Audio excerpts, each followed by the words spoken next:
Hello, my Fae friends, and welcome back to Humans Don't Make Good Pets, Part 4. This Reddit was by Reddit users Guido's Best Friend, and I will go ahead and get us started. There have been many excellent ideas and comments, as well as encouragement. It means a lot to me, and I'll strive not to disappoint. Most comments given won't be seen until after Part 6 or so, since I haven't extensively planned past that point.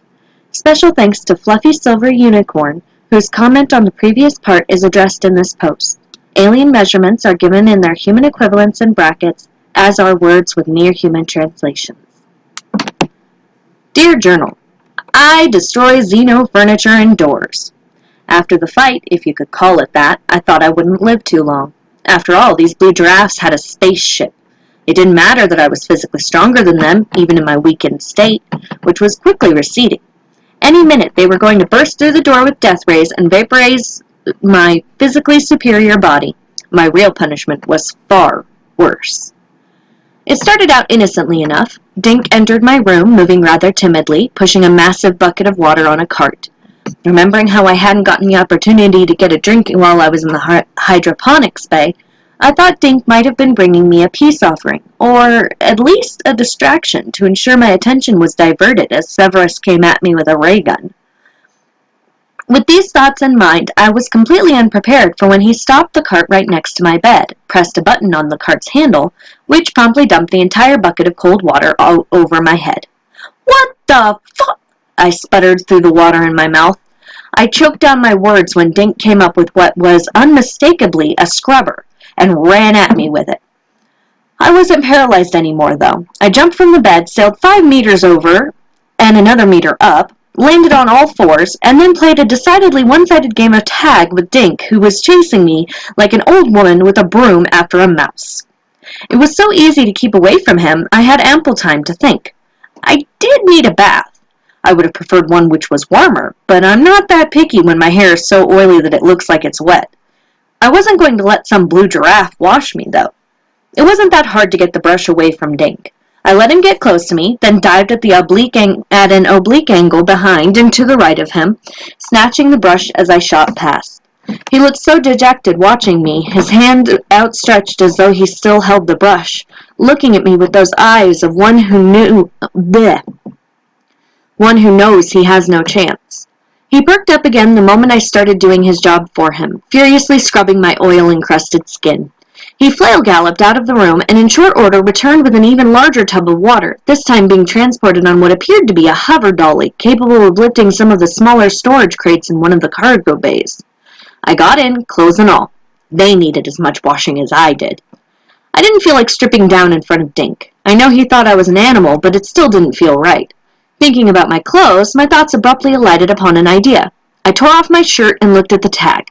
I cursed my bad luck as I realized it was one of my favorite shirts, one I'd had since the beginning of college 7 years ago.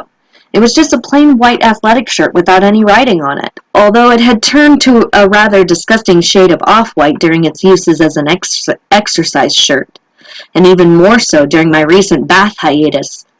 It had been washed so many times the ink on the tag was faded to a few smudges which looked like ash. How convenient. My pants were a pair of black basketball shorts. I think I had gone to the bar after a run. The tag from that had been cut completely off, as well as the tag from my compression shorts, due, I think, to the discomfort they had afforded me while running.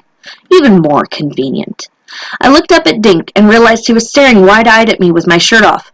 "What, you actually thought that was part of my skin? Even after how it didn't move with me like the skin on my face and arms? Are you really that thick?" He galloped out of the room, and I was left alone to give myself a proper cleaning. "I gave him a bath, and guess what, guess what, guess what?" Vidiv shouted excitedly, bursting into the cargo bay 3, where Exerk was checking several containers of vaccinations bound for the nearest ally planet. The inhabitants had had a recent outbreak of the disfiguring disease which only affected their kind. The vaccines had to be stored in temperatures below -4 degrees Celsius, or else the weakened viral strains would be too potent to be administered as a safe vaccine. They were probably the most vital cargo on board, and every day Exarch ensured the seals upon the containers were in working order. Carefully storing her diagnostic scanner, Exarch braced herself for even more revolting or shocking news about their newest crew member.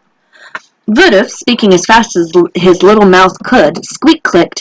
At first he wouldn't let me get close to him with the brush, but then he grabbed it out of my hands. He's so fast. And then he started cleaning himself for me. And then you know what he did next? Exarch assumed he was about to tell her. She didn't have to wait long. Then he took off his outer skin. Then he just kind of looked at it and then seemed to be upset about something, but he took off his skin. Exarch breathed a sigh of relief. She had feared Sixictator had just demonstrated his ability to detach and regrow a limb, or spit poison, or some other possibility. This time, it was merely Vidov's ignorance. You don't need to worry about that, dear. Many creatures on countless worlds create artificial coverings for their skins if they aren't heavily furred. Not nearly every wild animal on Hecta 5 wears leaves stuck together with a glue they naturally excrete from their bodies in order to protect them from the sun's harmfully high amounts of radiation. And the silk moles of SETI 3 weave and wear a natural fabric so fine that it's considered better than all but the highest quality of synthetic polymers we're able to create. This creature's outer covering is neither outlandish nor especially unique, although it is looking rather worn, as I'm suspecting it hasn't managed to find the materials it used to make its clothes anywhere in space. Oh, Vidov sighed dejectedly, deflating. He seemed to take every incredible characteristic Sixictator demonstrated to be somehow reflective upon his own ability to care for him. Exarch was just happy the creature hadn't developed a taste for metal. There is one thing I think we can do for him. Your father was right when he said Sixictator has a predatory glare. I wouldn't be surprised if his primary staple where he lived was meat. Vidov looked disgusted at the thought of eating another creature's flesh, and Exarch had to agree with him. But it wasn't as though Sixictator was a hunter, a vicious, carnivorous, and sapient race of beings who ate the flesh of other sapients. However he was, Sixictator was wonderfully domesticated. Whatever he was. Perhaps he had once been some eccentric's pet before. It's okay, dear. Plenty of good animals eat meat. It's only the hunters who have taken it too far. But it's a perfectly viable mode of sustenance in the wild, albeit an extremely rare one. I can't think of a planet below a level 12 which has more than a few carnivores on it. We should just be thankful Sixictator appears to be an omnivore, or else he probably wouldn't be alive at this point. Vidov looked up, confused. An what? An omnivore. An animal that's able to eat almost any organic substance. They're even more rare than carnivores, since they are usually exposed to both plant-bound and flesh-bound microbes, and usually don't manage to survive very long. I'd hazard a guess that our Sixictator's immune system is rather strong. His compliment about Sixictator's abilities brightened Vidov's mood significantly, which had been Exarch's intention. Our sensors picked up a Tormix merchant cruiser that will cross our path in an hour. Their ships are some of the most highly advanced trade ships around, and so carry some of the largest selections. You've earned a good deal of credits helping us loading and unloading the cargo this past year. When we dock with them to see if they're willing to trade, you could go aboard and see if they have any DZ rats. They breed the moment you feed them, and they don't eat much, but their meat is good for other carnivorous pets, and they're used all over the galaxy for that purpose, so I don't see why Sixictator wouldn't like them. Presented with a mission and implied permission to go aboard another ship without supervision, Vidov almost fell over in his excitement, spewing his thanks and assurance that he would find the best dizzy rats that there were, and he wouldn't be taken for a bad deal. Just don't bring Sixictator with you when you go on the ship. I don't want him thinking you're in danger and attacking someone when you're merely haggling. Okay, don't worry. I'll lock him in his room. And with that, Vidov ran from Cargo Bay 3. It had taken me nearly an hour to get all the caked oil off my body and out of my clothes without soap, but I felt remarkably better. I had just finished putting on my now clean clothes when Dink flew into my room in his usual manner, flailing his legs and arms with reckless abandon. He started clicking away excitedly and kept at it for a whole minute without taking a breath. Then he flew out of the room again. I had no idea what to make of his antics, but my curiosity was replaced with horror when the sound of an airtight seal emanated from the closed door. I ran to the door and tested the handle. It wouldn't turn. I hopped, gripped it, and then braced my feet against the doorframe and pulled. With a screech of fracturing metal, the handle broke off in my hands, throwing me halfway across the room when it no longer provided counter-resistance to the pushing of my legs. I guess they don't make their doorknobs out of the strongest stuff. I threw my shoulders against the door, but apparently their thrift only applied to the door handles, and the door, held tight by its air seal, didn't even rattle as I flew into it. I took a moment to consider why I was scared that they'd locked the door. Perhaps they had sealed the door and were about to leak all the atmosphere out of the room. I didn't know if they could do that, but I figured there was only one reason for such a tight lock on the door.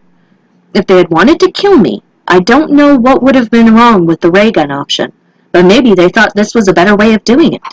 In the end, though, it boiled down to the fact that I wasn't just some dog they could lock into a room so I wouldn't pee on the carpet while they were gone. I was willing to be condescended to if the other option was death, but I'd already been locked into a cage once by aliens, and I wasn't going to let it happen again. I wouldn't be able to knock down the door with brute force. It had to be sealed through air pressure, which meant I had however many pounds per square inch of air pressing against it from the other side.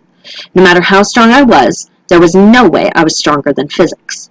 The only way I'd get through that door was by breaking the seal, i.e., breaking the door itself. I needed something harder and stronger than my bones to get through it. My eyes alighted upon the tub filled with water in the middle of the room. Now that I looked at it, it looked like it was one of the smaller cargo crates, just without its lid. It looked heavier than I could lift, but still had Severus's leg, and look how easily that had given. I had to dump out half the water before I could reasonably lift and give a good momentum to the crate. Then I walked about a meter from the door and threw the water-filled crate at it like a boulder. It slammed into the door like a battering ram, and the door frame itself shook, but held. I repeated the process, and on the third such hit, the door buckled in on itself, coming off of its frame.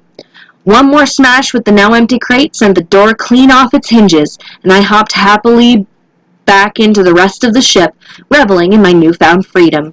I looked around. Dink stood in the corridor to my left, a box of what appeared to be round purple rats lying on the ground where he had dropped it. I looked to my right, where the mangled door and equally damaged storage crate lay. I shrugged. I don't like cages. Sounds like our protagonist is getting in some trouble. So, I will go ahead and let you go for now. Thank you very much for joining me for this installation of Humans Don't Make Good Pets, and keep your eye out for the next installation too. I'm getting a little more consistent with my work, so hopefully I will have another one out within the next 2 weeks. Thank you very much again, and have a great day.